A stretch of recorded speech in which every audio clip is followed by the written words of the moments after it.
بالستیک، کروز، انواع پهباد و شناورهای Iran জানিয়েছে বড় ধরনের যুদ্ধ মোকাবেলার জন্য তাদের সামরিক বাহিনী সম্পূর্ণ প্রস্তুত।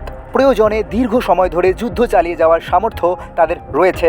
ইরানের ইসলামিক রেভলিউশনারি গার্ড কর্পস আইআরজিসির মুখপাত্র আলী মোহাম্মদ নাইমি গণমাধ্যমকে বলেন, বড় ধরনের যুদ্ধের জন্য প্রয়োজনীয় অস্ত্র, কৌশল ও সামরিক প্রস্তুতি ইতোমধ্যেই নেওয়া হয়েছে। তার ভাষ্য অনুযায়ী ভারী ক্ষেপণাস্ত্রের বিশাল ভাণ্ডার, ব্যালিস্টিক ও ক্রুজ মিসাইল, বিভিন্ন ধরনের ড্রোন এবং নৌযান যুদ্ধের জন্য প্রস্তুত রাখা হয়েছে।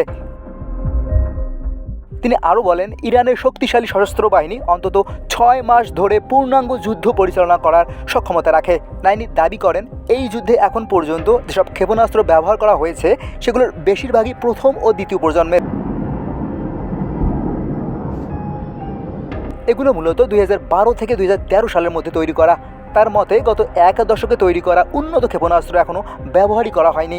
আইআরজিসির মুখপাত্র আরও জানান, সাম্প্রতিক সময়ে ইরানে ক্ষেপণাস্ত্র উৎপাদন কয়েক গুণ বৃদ্ধি পেয়েছে।